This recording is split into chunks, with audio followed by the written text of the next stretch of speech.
Brent's smile outlasted the sirens. Lawyers appeared like weather, statements bloomed like algae.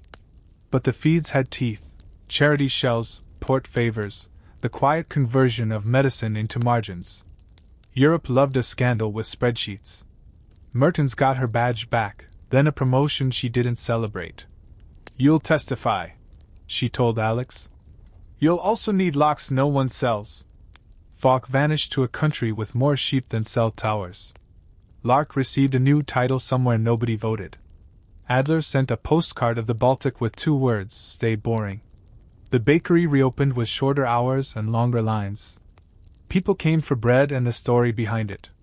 Marta raised prices by 10 cents and slept through storms. Lina composed a piano piece called "Ascend Means Burn," and put it online under a name that wasn't hers. One evening, Alex walked the spree at Blue Hour and answered a call from an unknown number. The voice was gentle, almost kind. "This is Cornelius Brandt," it said. "Do you know why I smiled?" "Because you're guilty and you know you'll live," Alex said. "Because structures do," Brandt replied. "Men are maintenance." A pause, like a ledger balancing. "Open your email." A single attachment, a photo of the bakery at dawn, lights warm, door half open. Under it, a note: "Empires that survive are the ones that learn to breathe quietly. Choose your air." Alex deleted the message, then changed the locks again. He watched steam rise from morning bread and felt a strange, stubborn hope. The family had survived the flood. The sea was still out there, whispering. Final hook, and somewhere in Berlin, a black phone lit a single word: return. They split the city like a heist, Adler to ghost Brandt's watchers, Falk to feed Lark a doctored archive that proved enough to start wars but not end them, Marta to steer, Lina to count seconds out loud when the world tried to steal them. Pier 11 waited with the patience of steel. Lark arrived first, hands empty, smile also. "Where's my half? Where's your soul?" Marta asked. "On layaway," Lark said, accepting the drive. "Brandt will bleed, but he won't drown. Then we make him swallow water," Alex said, tossing a second drive to Mertens, who stepped from a shadow with a badge she wasn't allowed to wear. "Press gets this when the sun's up." Falk leaned on a bollard, older by a decade. "Raven will molt," he warned. "Feathers grow back sharper." "And you?" Alex asked. "I retire to a place without tides," Falk said. "No such place exists." He smiled anyway. Headlights carved the mist. Brandt approached on foot, no guards, no hurry. "Auditors adapt," he said. "Children do not." His eyes settled on Lina. "Shall we negotiate futures?" "No," Lina said. She clicked a remote. Floodlights bloomed across 3 parked trucks, each wrapped with the bakery logo and a charity banner, cameras already streaming. Brandt's face filled 10,000 feeds. Cliffhanger, sirens converged, some friendly, some hungry. Brandt lifted his hands and smiled. Handcuffs bit like small truths. The captain recited rights as if reading weather, indifferent, inevitable. In the van, Alex pressed his head against cold metal and tried to count mistakes. The doors opened into a basement without windows. Brandt's voice arrived before his face. "Paperwork is theater," he said. "Welcome backstage." Mertens stepped from shadow, jacket wrinkled, eyes wired. "They pulled my batch," she said. "Brandt pulled the strings." "Because you disappoint me," Brandt told her. "You chase villains like stories. I prefer spreadsheets." He turned to Alex. "Final offer, sign, survive." A thick document waited on a clipboard: share transfers, non-prosecutions, a future with clean invoices and dirty floors. Alex looked at Mertens. "If I sign, you live," she said, bitter. "Until you don't." The lights snapped off. Guns scraped holsters. A door hissed. Lark's voice slid through the dark. "Fire drill. Chaos controlled. Zip ties cut. A smoke pellet kissed concrete." A new door appeared where a wall had been expectations. Lark shoved Alex through. Your family is moving, she said. Your ledgers are not. What do you get? He coughed. A promotion, Lark said. An arrival with fewer meetings. Cliffhanger. As Alex stumbled into an alley, a black sedan eased to a stop. Marta leaned out, eyes burning. In, she said. We're not done. Brant declined coffee, accepted silence. He walked the aisles, admiring the ghosts of flour. Your father understood cash flow like weather, he said. He also understood storms. What do you want? Alex asked. A future where you are useful and alive, Brant said. Return Fox Archives. Abandon Mertens. Raven will absorb your enterprise and formalize it. You become a legitimate logistics brand with discrete services. Guns? Marta asked. Guns are seasonal, Brant said. We prefer medicine and influence. And my sister? Alex asked softly. Brant's smile thinned. She plays chess. She will choose the right side. You mean yours, Lina said from the stairs. Brant looked up, pleased. See? Useful. He set a card down, no name, just a number. By dawn. Or we send auditors with less charm. He left with the bread, as if purchasing the past. Mertens arrived the minute he vanished. He came? He offered legitimacy, Alex said. He offered ownership, she corrected. Be careful which leash looks like a ribbon. They decided because time made decisions for cowards. Hand Mertens the ledgers at the dock, hand Lark decoys, keep Falk alive long enough to testify, and make Brant fight in daylight. Cliffhanger. The loading dock floodlights flicked on, revealing not Mertens, but uniformed officers aiming at Alex. A captain shouted, Down! Inspector Mertens has been suspended. You are under arrest. Marta touched the photograph like it could bruise. Your father knew him, she whispered. He brought contracts home, said they'd keep the ovens on through winters. I told him warmth has interest. Adler confessed slower truths. I started under your father, he said to Alex. He believed he could ride the edges without falling. Did he? No, Adler said. But he built the harness you're wearing. Fox studied the print. Not a name has a name, he murmured. Cornelius Brant. He audits governments as a hobby. Mertens tapped her pen. Brant means Raven is only one wing. The other is the bank. She spread the copied ledgers. These touch a charity that touches a port authority that touches a minister. Which minister? Marta asked. The kind that smiles on televisions, Mertens said. Lina traced payments with a ruler. If we pull here, she said, it rips there. Rip it, Alex said. His voice surprised him, steady, chosen. They scheduled a handoff. Lark's half at Pier 11, Mertens's half at a courthouse loading dock. Adler warned that Brant liked to turn off lights before entering rooms. Falk warned that rooms without lights contained traps. Cliffhanger. As Alex locked the bakery, a soft knock, 3 then 2. He opened to find Brant himself, rain on his glasses, holding a paper bag that smelled like fresh bread. We should talk, Brant said. About your father's legacy. The elevator didn't go down, it went sideways, service corridor, private garage, black van yawning like a mouth. Lark stood by the open door, hood down, eyes sharp. You shouldn't have come, she told Alex when he burst into the concrete quiet, Mertens at his heels. You took them, he said. I saved them from the men upstairs, Lark replied. Raven wants leverage. I prefer trade. She gestured to Marta and Lina inside the van, unharmed but furious. Bring me Fox Archives, the offshore ledgers. Then we're even. Even doesn't exist, Marta snapped. Correct, Lark said. But interest does. Falk, arriving with Adler, shook his head. My archives are air-gapped. Not from fire, Lark said, glancing at a sprinkler pipe that didn't hum. Choose quickly. Upstairs is leaking panic. Mertens stepped forward. Give me the ledgers, I give you protection. From whom? Lark asked lightly. Your budget? Silence tasted like metal. Alex made the call he would regret in quiet hours. We copy the ledgers. Both of you get half. Half proves everything and nothing, Fox said. Exactly, Lark smiled. Everyone lives to argue.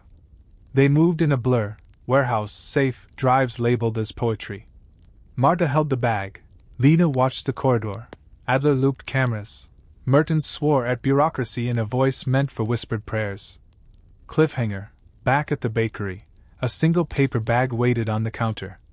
Inside, a photograph, Alex as a boy beside his father, with not a name standing in the background, younger, smiling. A send cane with coordinates and ceremony, a rooftop in Hafen City, champagne for optics, drones for security. Raven wanted a photo of triumph, their ground team made clean. Stagecraft, Fox said. They crown you so they can own you. Marta refused the elevator. I don't toast with wolves, she said, waiting in the lobby with Lina and a thermos of chamomile like a talisman. On the roof, Adler looked tired. Raven wants you visible, he told Alex. Say thank you, accept a promotion, keep the bakery alive. What if visibility kills us? Then you were never meant for the sky, Adler said sadly. A tall figure in a dark suit arrived without footfall. No name, just the impression of one. Glasses, no reflection. He congratulated Alex on operational elegance, and pinned a lapel card with a raven silhouette. Cameras clicked. Drones hummed. From now on, not a name said, you will route through our maritime spine. Mr. Falk is excessive. Efficiency is God. Rule 1 was no headlines, Alex said. Headlines are for amateurs, the man replied. We write reports. Behind him, a drone dipped, then spiraled. Smoke coughed from its belly.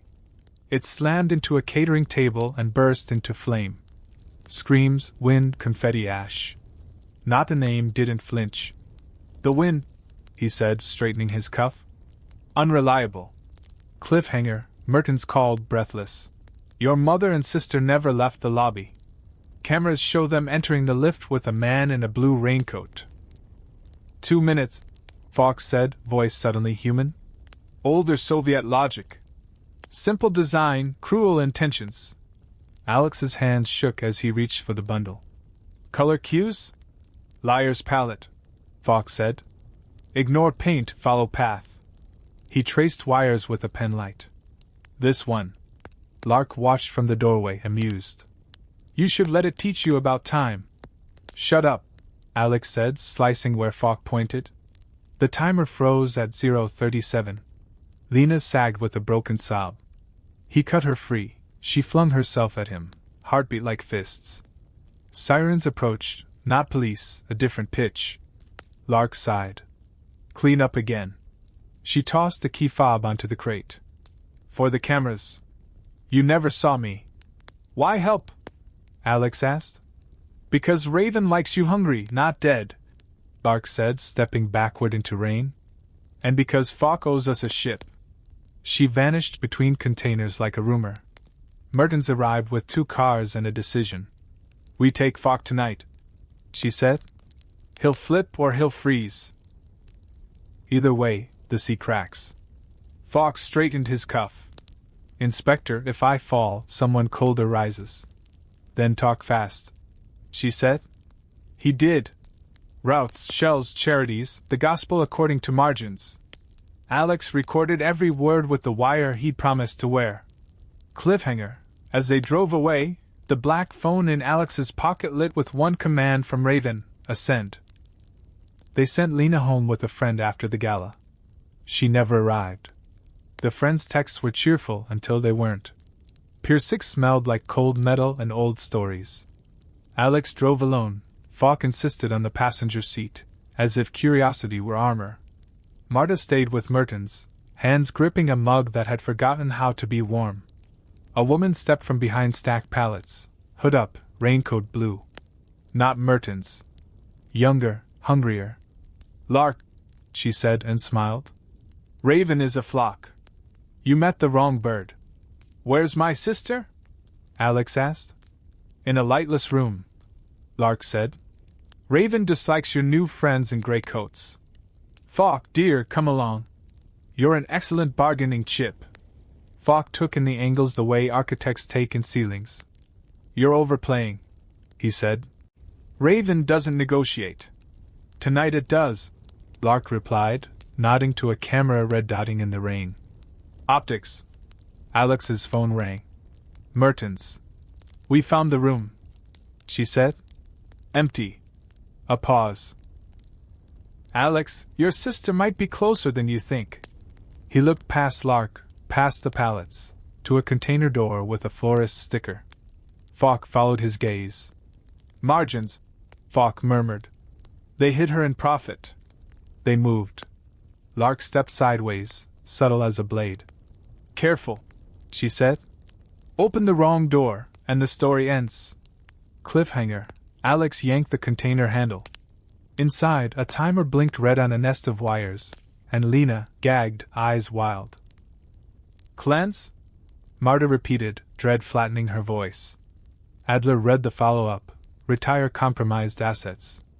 Consolidate risk. His face went empty. They don't mean goods. They mean us, Lina said. Fawk pocketed his pen. Someone upset the tide, he said calmly. Possibly you. Possibly me. Raven removes variables. We must present as constants. He looked at Marta. Public charity event tomorrow. Gala on the Elba. Appear normal. While they erase us? Alex asked. While we erase the idea they need to, Fawk replied. Invite me. Invite photographs. They went. Lina in a borrowed dress, Marta with a smile she'd used at funerals, Alex in the only suit his father ever praised. Cameras blinked. Sponsors grinned. Fawk toasted. Resilience in supply chains, which meant something terrible if you spoke his dialect. Mertens brushed past with a flute of something golden.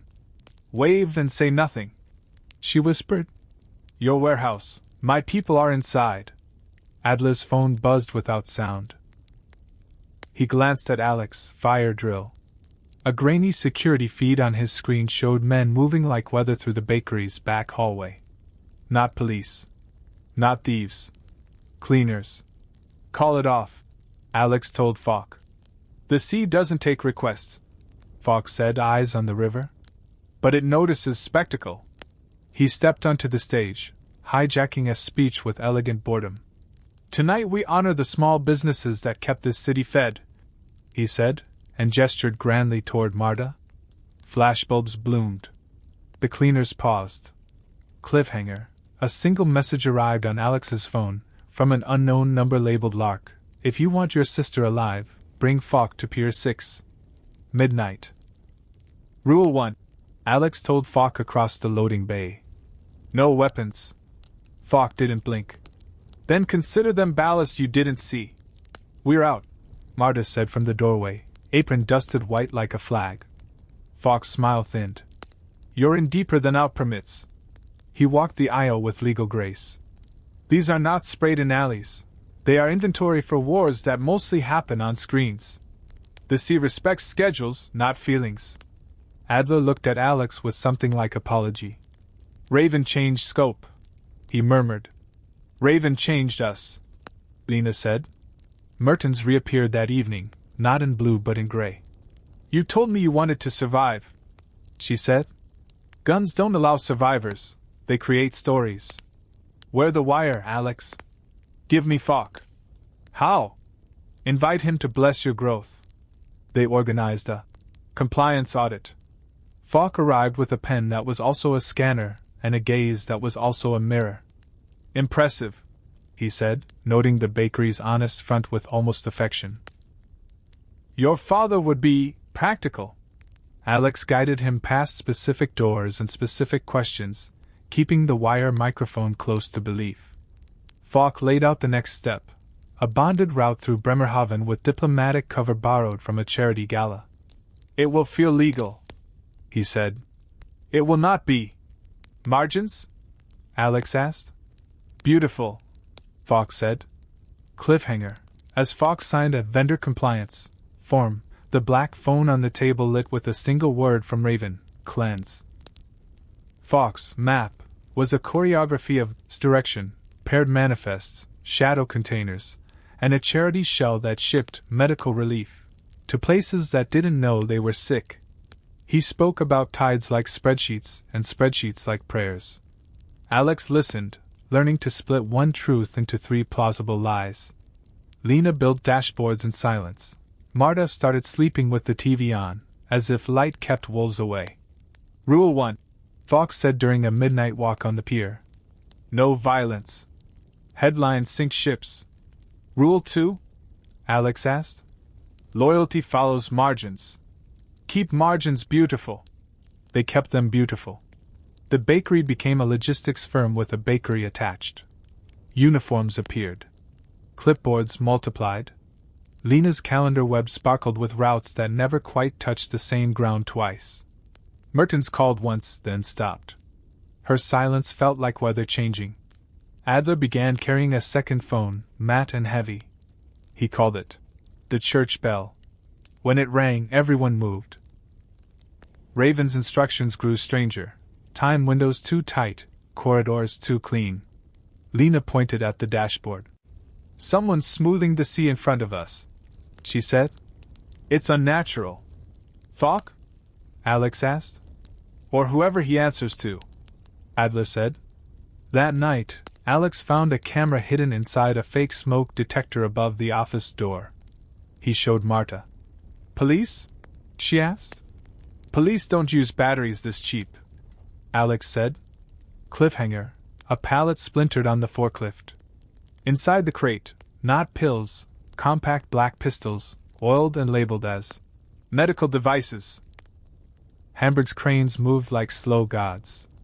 Adler's friend at the depot gave them orange vests and instructions that felt like commandments. Stand here, speak there, never look into containers when the wind is wrong.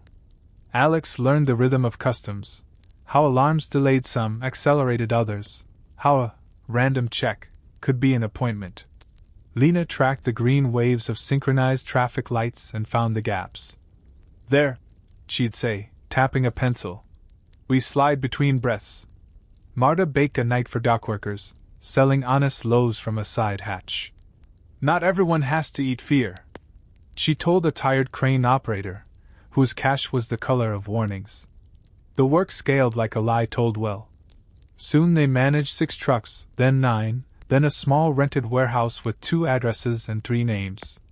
Adler called Alex director in emails. Banks called him valued.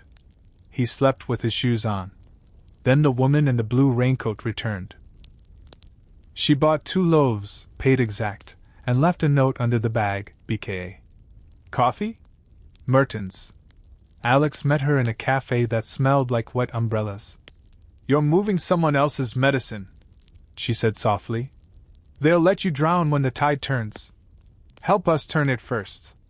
We're a family business, he said. Exactly, she replied. Families survive floods. She slid a card over. You can wear a wire or a target. Choose soon. Back at the warehouse, Adler introduced a guest, a silver-haired man with a smile like an audit. Mr. Falk, Adler said. He handles maritime strategy. Fox shook Alex's hand gently. Mine is the sea, he said. Yours, the streets. We will make a map the law cannot read. Cliffhanger, Fox's phone buzzed. He showed Adler a photo, Mertens leaving the cafe, smiling.